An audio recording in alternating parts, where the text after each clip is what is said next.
הלכה לעולמה עדנה ארבל, פרקליטת המדינה ושופטת העליון לשעבר. לצילומים האחרונים שלה, צפו בסרטון עד הסוף. שופטת בית המשפט העליון דימוס ופרקליטת המדינה לשעבר עדנה ארבל הלכה היום, רביעי, לעולמה בגיל 82.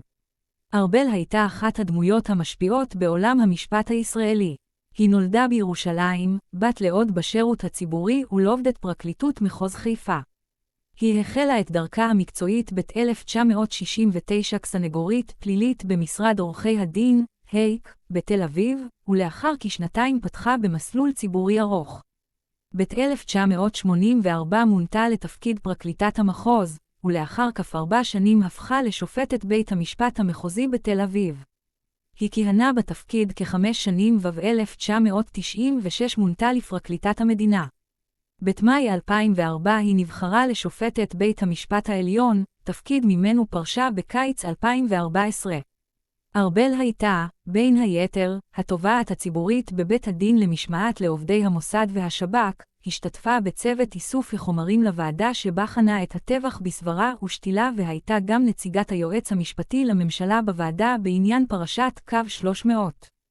שם, בתנאי הצוללת שבהם עבדנו, במתח שחווינו, בין ארגזי החומר והנחקרים, נחרטה ברית עולם, אמרה. נדרשנו למשימות ואתגרים אין ספור. שגרת יום שאין בה שגרה, אך יש בה שליחות, אתגר ועניין.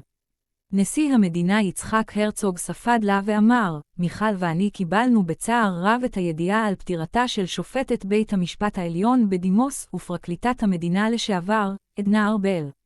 לאורך עשרות שנים של שירות ציבורי מילאה עדנה שורת תפקידים מרכזיים במערכת המשפט הישראלית, מתוך תחושת שליחות עמוקה, אחריות ומחויבות למדינת ישראל ולשלטון החוק.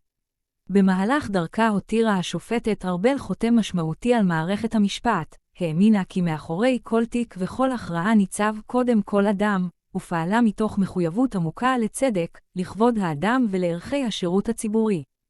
אנו שולחים חיבוק חזק לבנותיה, לבני משפחתה, לחבריה ולכל מוקיריה. יהי זכרה ברוך. פרקליט המדינה עמית יסמן כתב, עדנה ארבל הייתה מן הדמויות הבולטות והמשפיעות שעיצבו את דמותה של מערכת אכיפת החוק בישראל.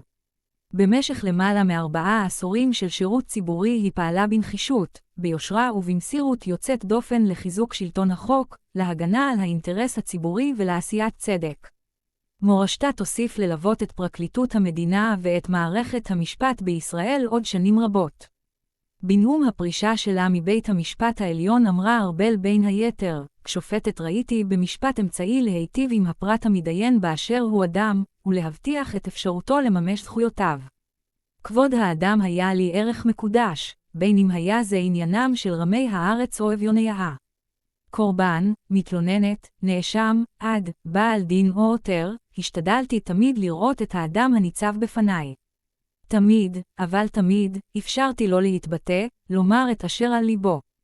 אני חותמת את דרכי בשיפוט מתוך אמונה שפעלתי על פי הכרתי המקצועית ותפישתי המוסרית, תוך שמירת אמונים למדינה ולחוקיה וקיימתי את שבועתי. ארבל הייתה נשואה לאורי, והותירה אחריה 3 בנות. אנא שילחו תפילות ותנחומים למשפחתה בתגובות למטה. למידע נוסף, אנא הרשמו לערוץ שלנו.